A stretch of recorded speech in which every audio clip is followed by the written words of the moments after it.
Selamat datang dan selamat bergabung dalam mata kuliah Teori Akuntansi. Hari ini pertemuan yang ke-12. Nah, pembahasan kita di hari ini, kita akan membahas tentang konsep laba. Ya, konsep laba berkaitan dengan standar akuntansi keuangan yang mana telah dijelaskan atau telah dituangkan di dalam International Financial Reporting Standard. Ya, silakan teman-teman buka file PDF yang telah saya share di e-learning. Kemudian bisa pelajari juga yang ada di dalam forum, ya, materi berkaitan dengan konsep laba. Nah, pertama, kita akan melihat definisi dari laba. Ya, laba itu apa sih? Laba merupakan suatu konsep akuntansi yang memiliki berbagai sudut pandang. Ya, laba itu merupakan suatu konsep akuntansi yang memiliki berbagai sudut pandang tergantung dari siapa yang menilai dan bagaimana tujuan penilaian tersebut. Ya, jadi memang laba itu telah dilihat menurut perspektif accounting, ya, menurut perspektif atau konsep akuntansi dan tentunya berbagai sudut pandang. Nah, sudut pandang siapa? Apakah sudut pandang pemilik perusahaan, sudut pandang dari staf yang bekerja di dalam perusahaan, atau dari pemerintah, atau dari Direktorat Jenderal Pajak, atau dari kacamata auditor. Ya, yang mana nantinya masing-masing tentunya akan menilai konsep dari laba tersebut. Lalu bagaimana sih tujuan berkaitan dengan penilaian atas laba tersebut? Nah, pertama kita lihat beberapa definisi yang telah disampaikan ahli. Ya, pertama itu ada Komite on Terminologi yang telah disampaikan oleh Sofyan Syafri tahun 2004 dan juga Alial Asmi tahun 2007.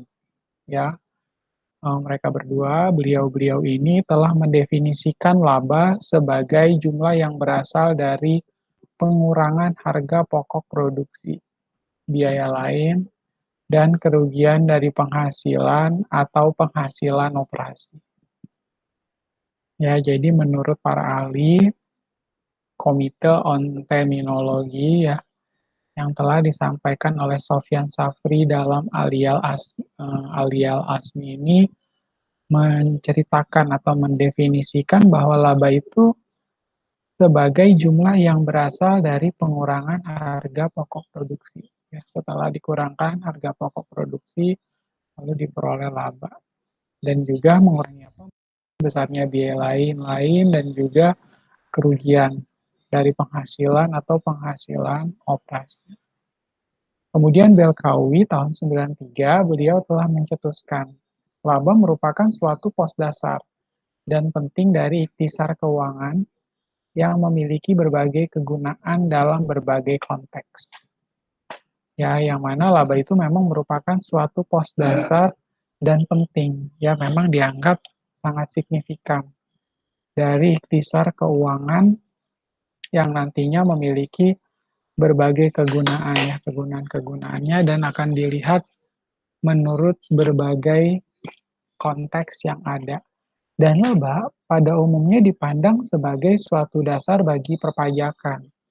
Ya, kalau menurut versi pajak itu laba akan dihitung berdasarkan apa? Laba kena pajak ya untuk menghitung besarnya pajak terutang. Ya, itu akan dipandang sebagai suatu dasar bagi perpajakan. Determinan pada kebijakan pembayaran dividen, kemudian pedoman investasi dan pengambilan keputusan dan juga unsur prediksi. Ya, itu bisa dilihat karena laba itu memang kembali lagi kepada laba itu kan sebenarnya definisinya dividen juga kan. Dividen adalah pembagian laba. Bila seorang investor atau pemegang saham memiliki saham, mereka tentunya akan berhak mendapatkan sejumlah nilai tertentu dalam bentuk dividen. Nah, nantinya digunakan sebagai cara atau sebagai metode dalam rangka untuk membayar dividen bagi para pemegang saham tadi, ya. Lalu dengan laba juga sebagai pedoman untuk melakukan investasi. Oh, ternyata laba di tahun 2020 tidak terlalu signifikan. Maka dari itu di tahun yang akan datang perlu ditambahkan jumlah investasi yang jauh lebih tinggi atau melakukan penanaman saham yang jauh lebih tinggi. Ya, dan dari sana bisa dijadikan sebagai dasar untuk pengambilan keputusan. Ya, sebenarnya kita akan melihat bisa dijadikan sebagai pengambilan keputusan dan selanjutnya adalah jangan lupa disimpan, Pi.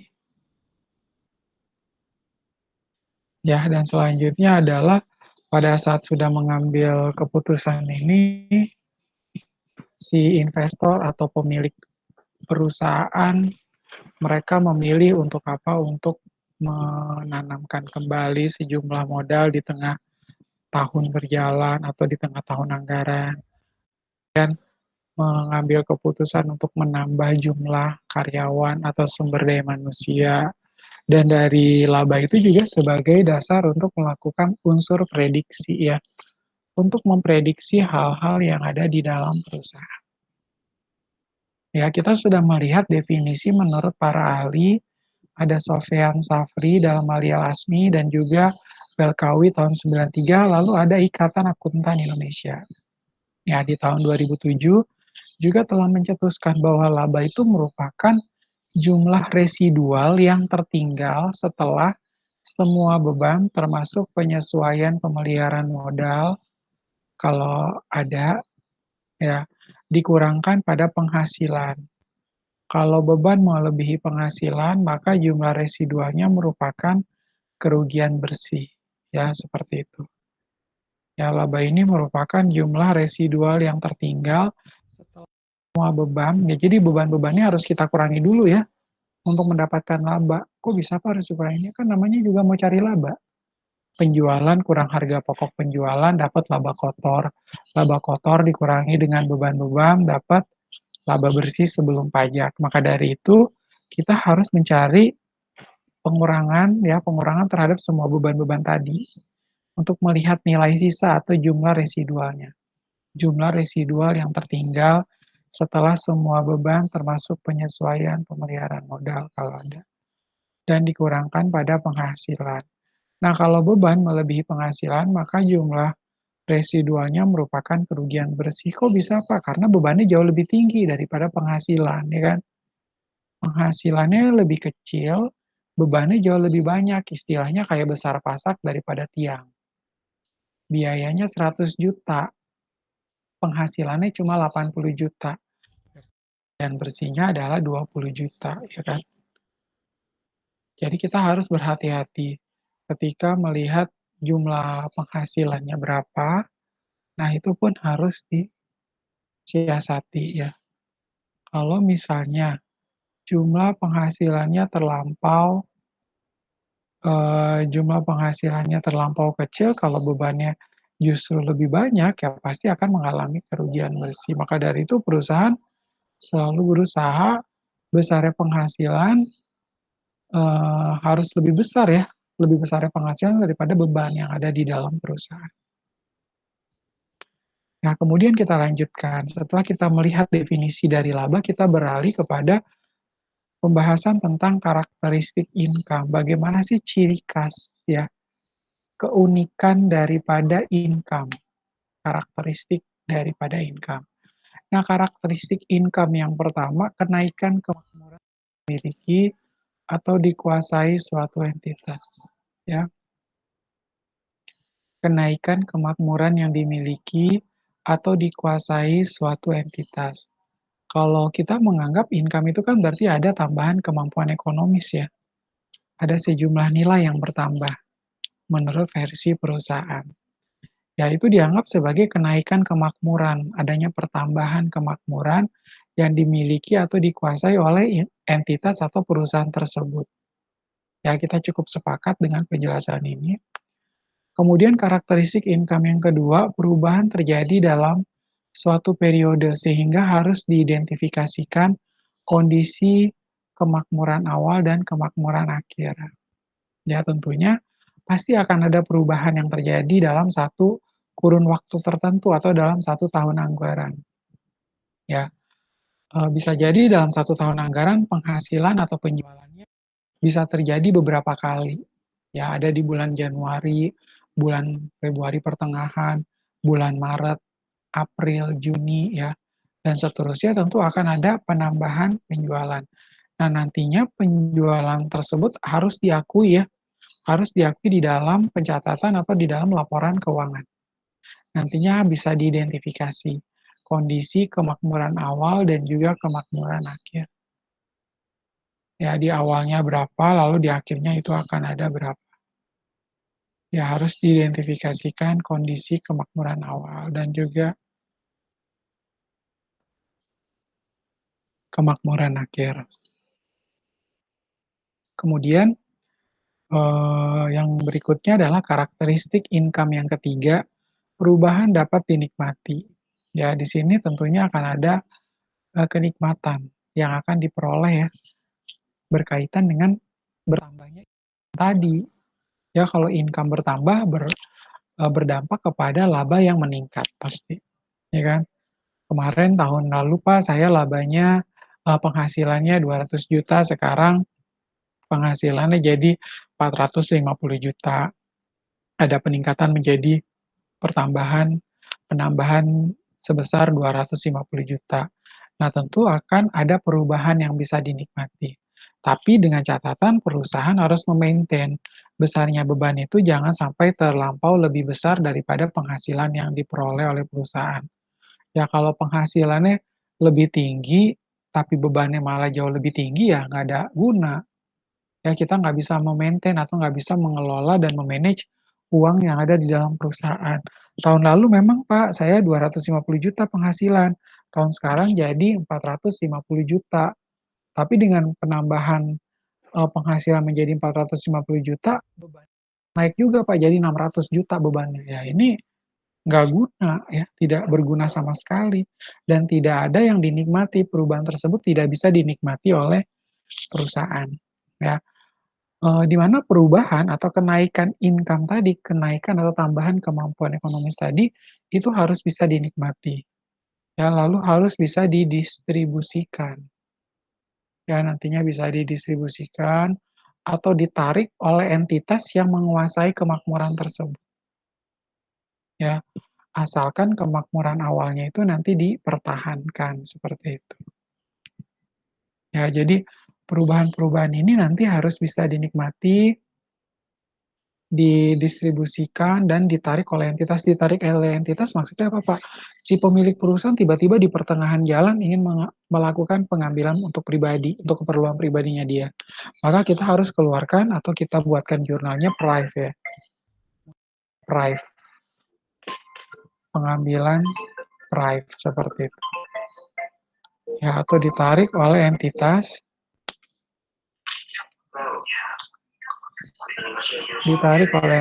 yang menguasai kemakmuran. Ya, asalkan kemakmuran awal ini harus dipertahankan. Ada apa? Ya, asalkan kemakmuran ini harus bisa dipertahankan. Kemarin ya tadi saya sampaikan, pertama adanya income 200 juta, tiba-tiba sekarang tahun ini jadi 450 juta.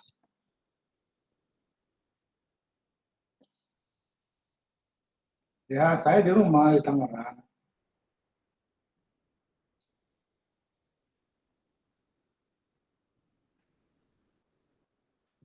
Hah? Iya, nomornya masih itu aja. Kamu sehat-sehat aja. Nah, gimana? Sehat. Sehat aja. Bagus. Ya, jadi perubahan ini harus bisa dinikmati, didistribusikan, atau ditarik oleh entitas yang menguasai kemakmuran. Asalkan kemakmuran awal ini bisa dipertahankan. Ya, jadi jangan sampai tadi penghasilannya bisa meningkat, tapi bebannya juga justru jauh lebih meningkat dari sebelumnya. Kita pun harus memantau atau melakukan pengawasan, monitoring terhadap beban, supaya jangan sampai lebih besar beban tersebut daripada penghasilan yang diterima oleh perusahaan. Ya, itu adalah karakteristik income yang ketiga. Nah, kemudian kita lanjutkan, ya, fungsi perhitungan income. Ya, fungsi dari perhitungan income tersebut.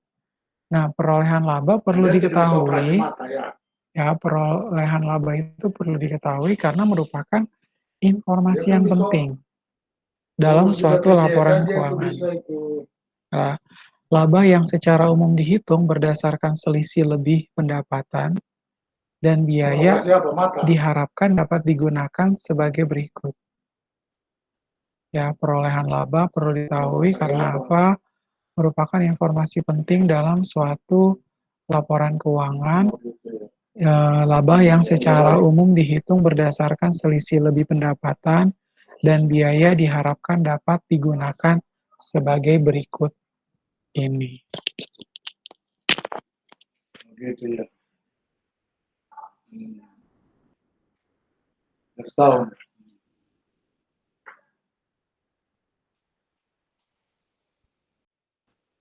Ah. Terus, bagus juga ya.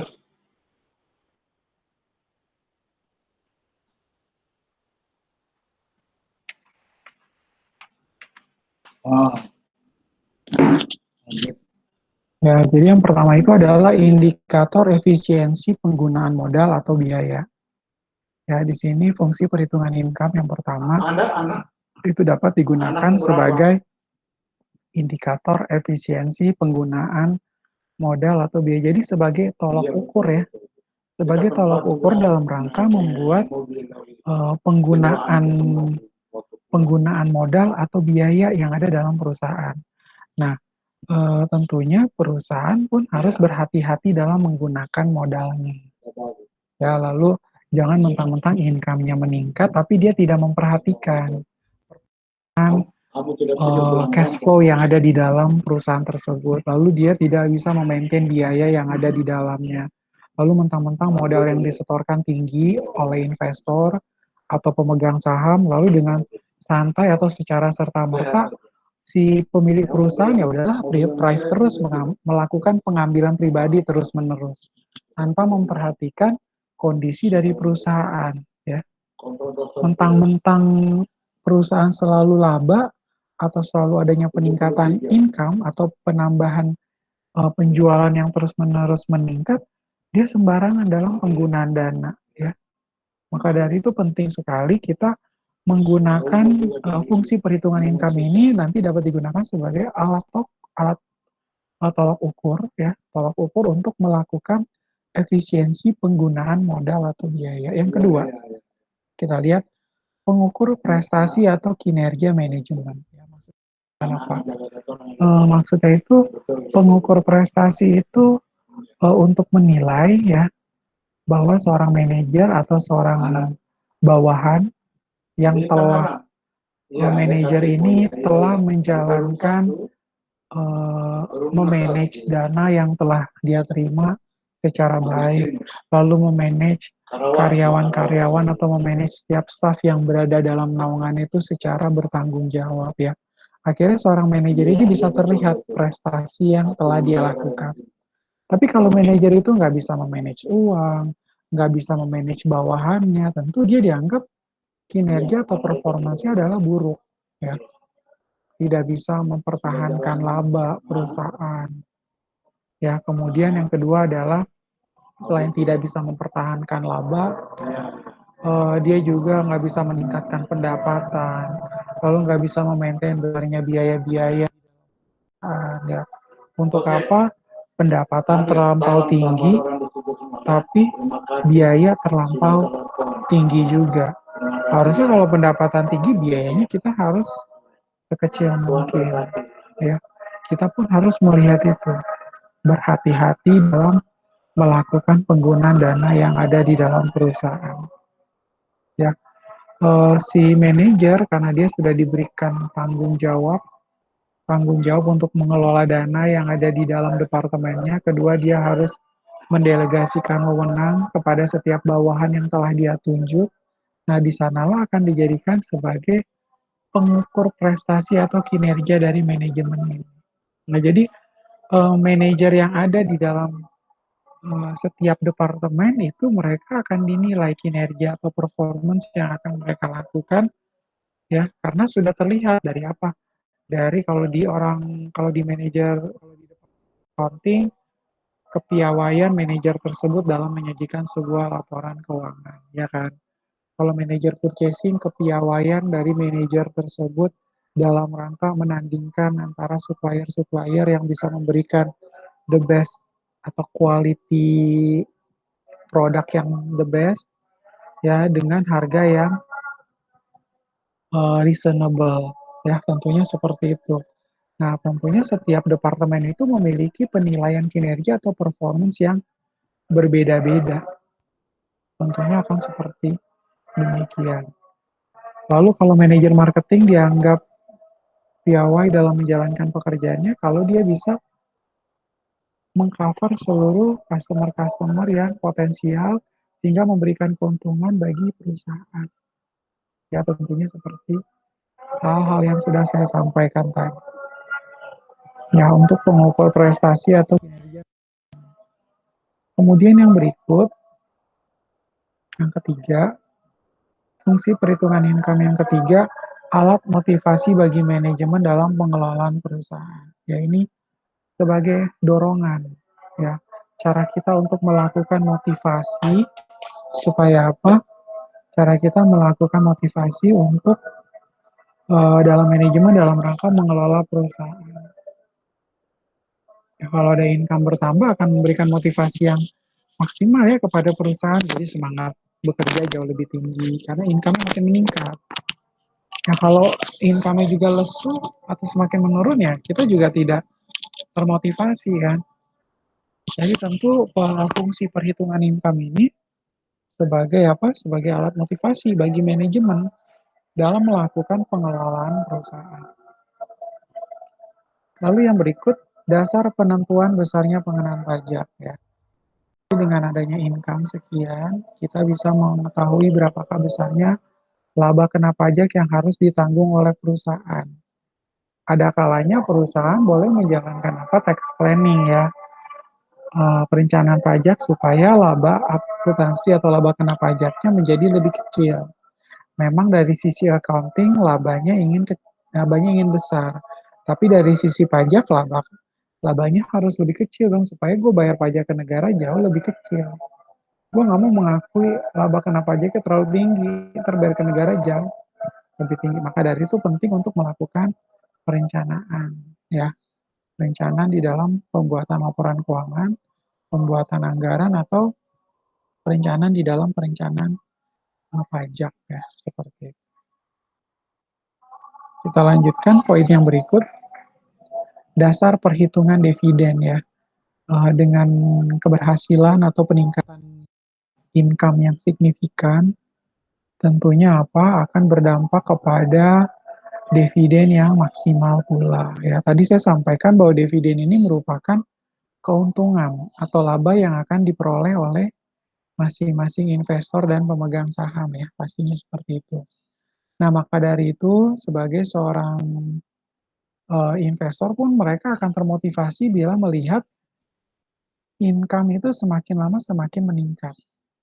Ya, jadinya dasar perhitungan dividennya pun semakin lebih besar karena laba yang akan dibagikan jauh lebih besar. Nah, di mana kadang juga perusahaan itu membagi dividen itu ada yang dalam bentuk uang tunai, ada juga yang dalam bentuk saham kembali ya. Jadi diberikan dividen atau laba atau keuntungan itu dalam bentuk saham juga seperti itu. Ya, kemudian kita lanjutkan di mana fungsi perhitungan income ini juga sebagai dasar untuk apa? Sebagai dasar untuk pembagian kompensasi dan bonus ya. Nanti akan ada pedoman kita dalam rangka untuk membagikan kompensasi atau insentif dan bonus kepada setiap karyawan. Ya, jadi masing-masing insentif yang telah disiapkan kepada masing-masing karyawan itu sudah disesuaikan dengan besarnya income yang telah diterima. Ngapain Pak ngasih bonus ke karyawan ya? Penting kasih bonus ke karyawan karena apa? Akan memotivasi mereka dalam bekerja ya. Income-nya semakin meningkat ternyata perusahaan akhirnya memberikan bonus atau kompensasi kepada karyawan.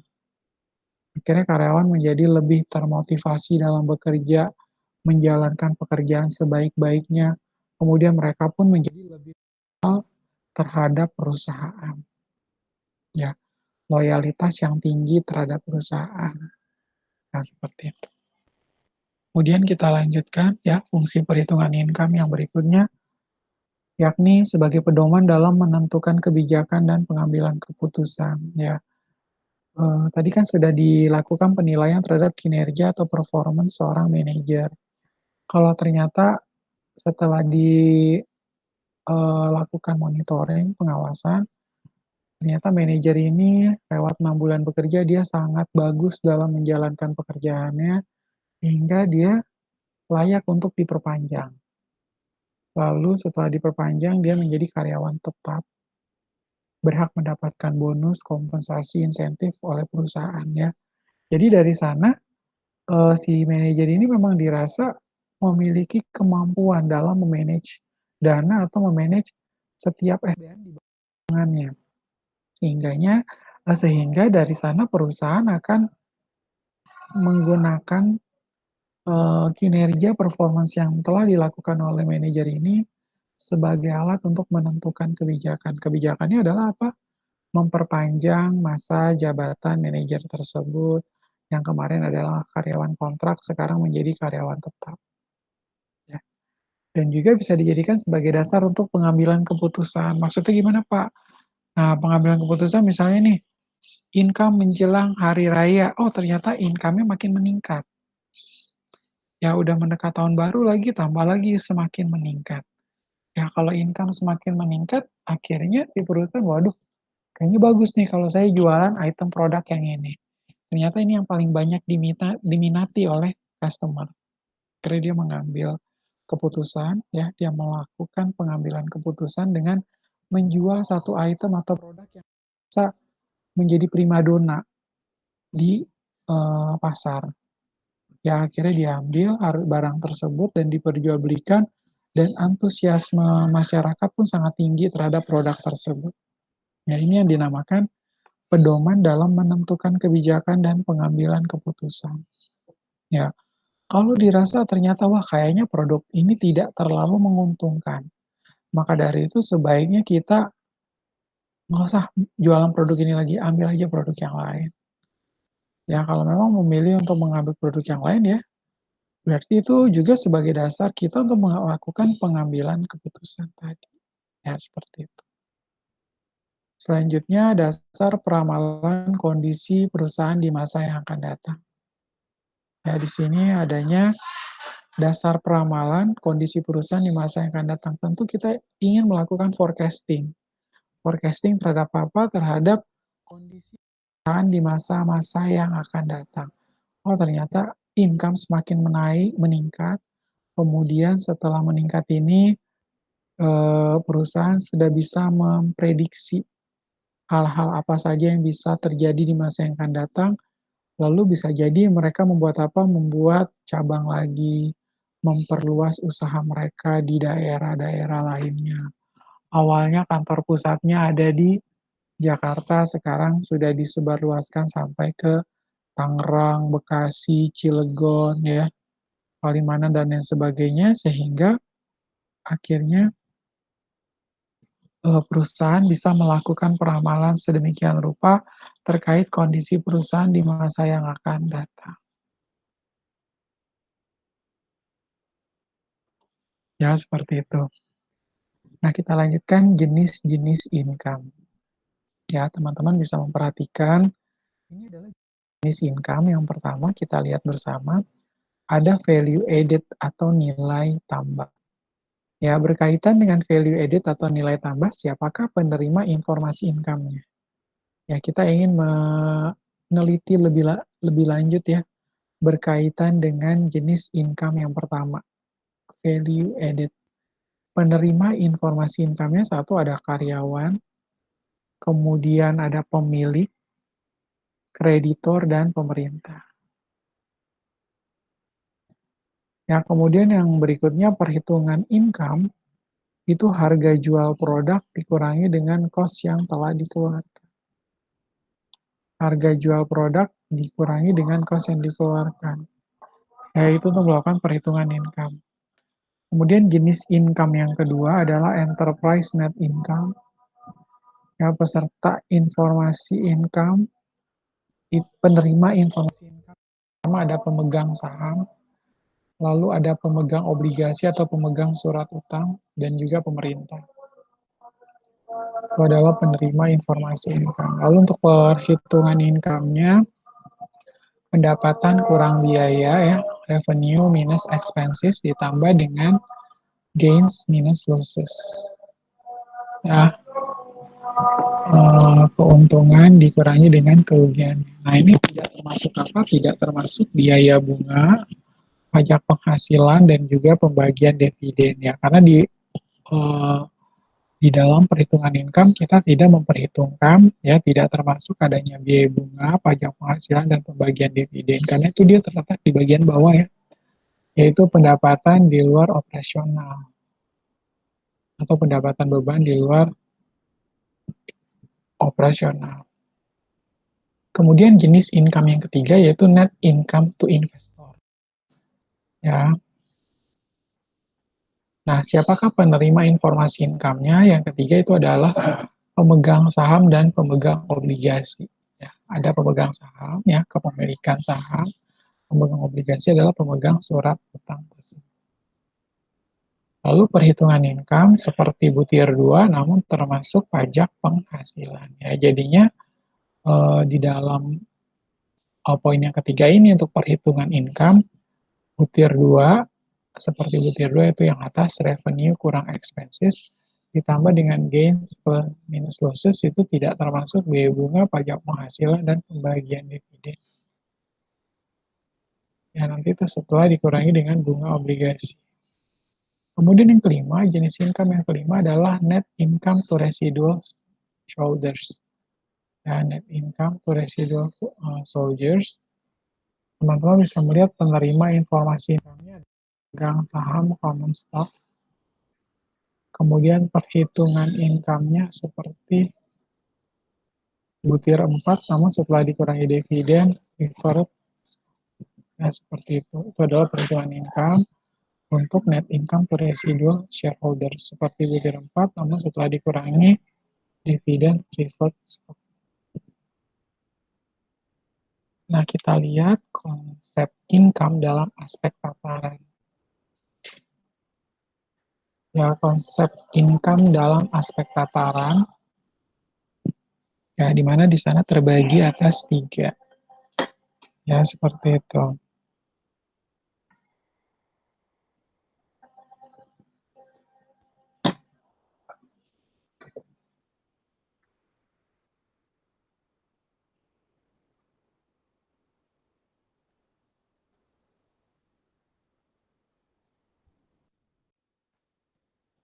Yang pertama adalah konsep income dalam tataran semantik. Ya, yang pertama itu adalah konsep income dalam tataran semantik. Kemudian, ya teman-teman bisa lihat itu adalah konsep income yang pertama.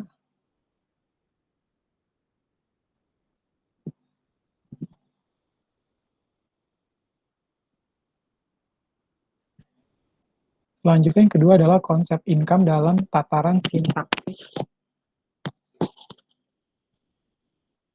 Dan yang ketiga adalah konsep income dalam tataran pragmatik.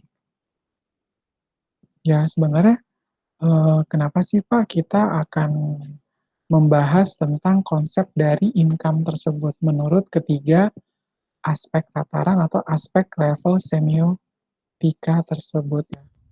Dalam prakteknya memang fungsi akuntansi itu adalah melakukan pengukuran kinerja atau prestasi manajemen perusahaannya. Nah, produk akuntansi yaitu laporan keuangan pastinya. Itu produk akhir yang harus disajikan di dalam akuntansi, yakni sebuah laporan keuangan yang terdiri dari neraca, perubahan modal, laporan arus kas, ya laba rugi, dan juga catatan atas laporan keuangan. Ya, produk akuntansi yaitu laporan keuangan diharapkan memang dapat memberikan tolak ukur secara jelas terhadap prestasi perusahaan. Tentu dia bisa memberikan tolak ukur yang jelas. Nah, banyak faktor dalam laporan keuangan yang dapat menjadi tolak ukur. Ya, memang banyak sekali faktornya dalam laporan keuangan yang bisa menjadi tolak ukur. Salah satu faktor yang digunakan adalah pengukuran income atau laba. Ya, salah satu yang digunakan adalah pengukuran income atau laba. Kemudian laba merupakan elemen penting. Laba merupakan elemen penting yang menjadi perhatian para pemakai laporan keuangan, ya, karena diharapkan laba cukup besar untuk menunjukkan kinerja perusahaan, ya, dinilai baik secara keseluruhan. Ya, tentunya di sini teman-teman bisa melihat bahwa menurut konsep income dalam aspek tataran level semiotika ini, kita bisa melihat, oh ternyata akuntansi sendiri memang memiliki fungsi untuk melakukan pengukuran kinerja. Ya, pengukuran kinerja atau prestasi manajemen perusahaan. Kemudian dari sana manajemen perusahaan. Ya, seperti itu.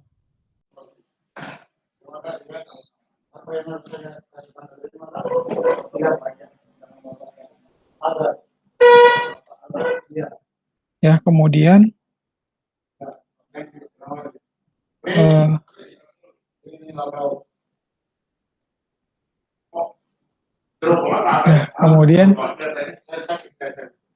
kemudian yang berikutnya adalah definisi income. Pertama kita akan lihat definisi income itu, laba memang merupakan suatu konsep akuntansi yang memiliki berbagai sudut pandang.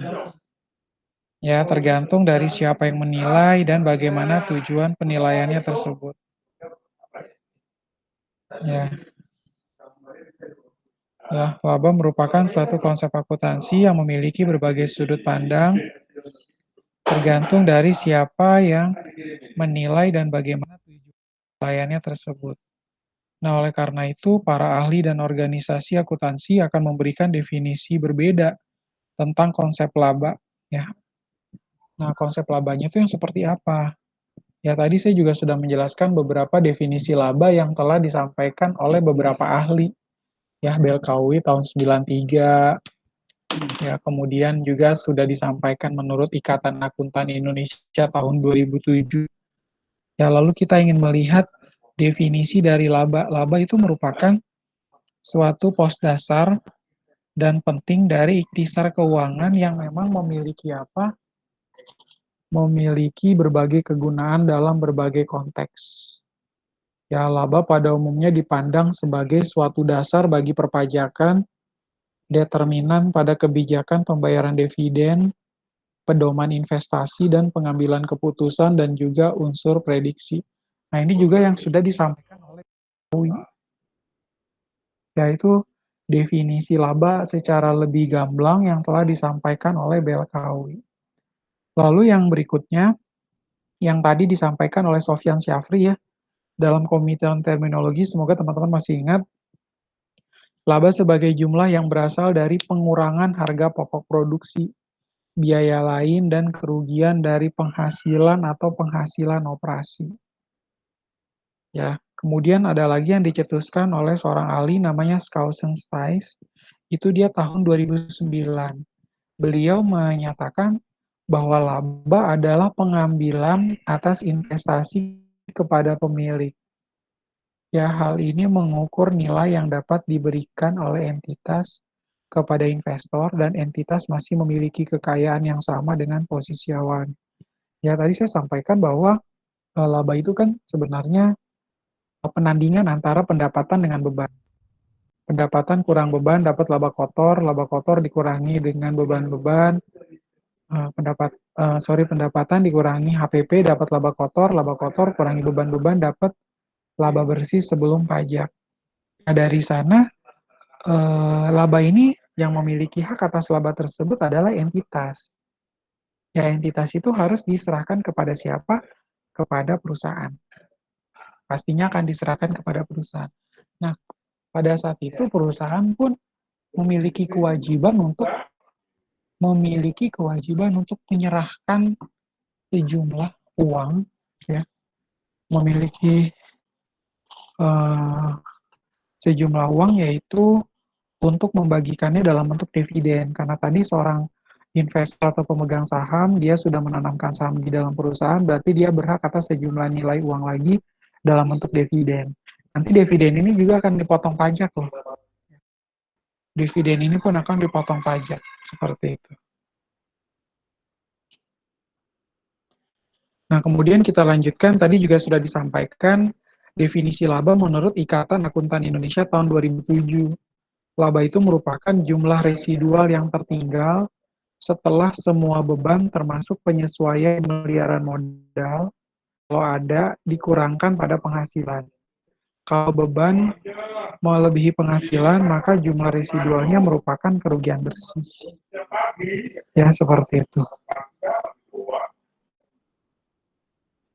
Ya, kemudian karakteristik income. Nah, karakteristik income tadi kita sudah karakteristik income itu teman-teman sudah lihat ada di mana di slide sebelumnya.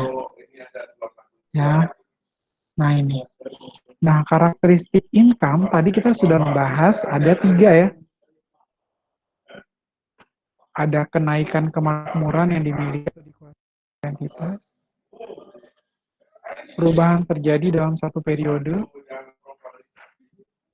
perubahan dapat dinikmati, didistribusi atau ditarik oleh entitas yang menguasai kemakmuran. Ya, sebenarnya kemakmuran itu dapat berupa aset bersih perusahaan. Ya, kita menganggap bahwa kemakmuran ini dapat berupa aset bersih perusahaan, modal pemegang saham, kekayaan, investasi, sumber daya ekonomi, atau apapun yang dapat dinilai dengan uang. Ya, jadi teman-teman harus berhati-hati ya dalam melakukan definisi terhadap kemakmuran. Tadi kita menyebut penghasilan aja, ada kenaikan kemakmuran. Kalau perusahaan dapat penghasilan, berarti dia mendapatkan atau memperoleh kenaikan kemakmuran. Berarti kalau penghasilan menurun atau bebannya meningkat, berarti kemakmurannya pasti menurun. Ya. Nah, dari sana juga kita bisa adanya aset bersih, perusahaan, modal, pemegang saham, kemudian kekayaan, investasi, sumber daya ekonomi, atau apapun yang dapat dinilai dengan uang. Kita lanjut ya. Fungsi perhitungan income, tadi saya juga sudah bahas, berkaitan dengan fungsi perhitungan income, teman-teman sudah melihatnya sampai kepada dasar peramalan kondisi perusahaan di masa yang akan datang, yaitu kurang lebih setiap poin-poin yang telah dijelaskan sudah cukup jelas ya. Seperti itu. Lalu jenis-jenis income ya. Di sana ada value added. Kemudian yang kedua adalah enterprise net income. Yang ketiga adalah net income to investors. Lalu ada net income to shareholders dan net income to residual shareholders. Ya, lalu kita sudah melihat jenis income-nya, penerima informasi income maupun perhitungan income masing-masing disampaikan secara jelas ya dari poin 1 sampai poin yang kelima. Lalu konsep income dalam aspek tataran ya. Kita sudah sampai di sini ya. Konsep income dalam aspek tataran atau level semiotika itu sebagai salah satu elemen aransi. Ya, laba digunakan sebagai informasi yang dibutuhkan oleh para pengguna laporan keuangan. Ya, elemen akuntansi siapa sih, Pak? Apa sih yang dimaksud dengan elemen akuntansi? Elemen akuntansi itu elemen-elemen yang ada dalam laporan keuangan. Sewa dibayar di muka, ya, pendapatan diterima di muka, asuransi dibayar di muka, kas. Lalu ada, selain kas juga ada aktiva tetap, ada aktiva tetap berwujud, aktiva tetap tidak berwujud, ada kewajiban, ya. Kemudian selain kewajiban juga ada modal dan lain sebagainya, yang mana masuk ke dalam elemen-elemen laporan keuangan atau disajikan di dalam laporan keuangan. Nah, konsep income dalam aspek tataran level semiotika ini sebagai salah satu elemen akuntansi. Laba digunakan sebagai informasi yang dibutuhkan oleh para pengguna laporan keuangan. Nah, oleh karena itu, konsep laba harus dipahami sebagai suatu bahasa yang dapat dikomunikasikan. Maksudnya kepada para pengguna. Nah, berikut ini adalah ciri-ciri tiap tataran dalam teori komunikasi. Ya, tataran yang pertama adalah sintaktika. Ya, sasaran bahasanya apa, Pak? Untuk tataran yang pertama, sintaktika ini sasaran bahasanya adalah aspek formal tanda bahasa, kosakata maupun tata bahasa. Lalu penekanan komunikasinya terdiri dari operasional dan penadaan.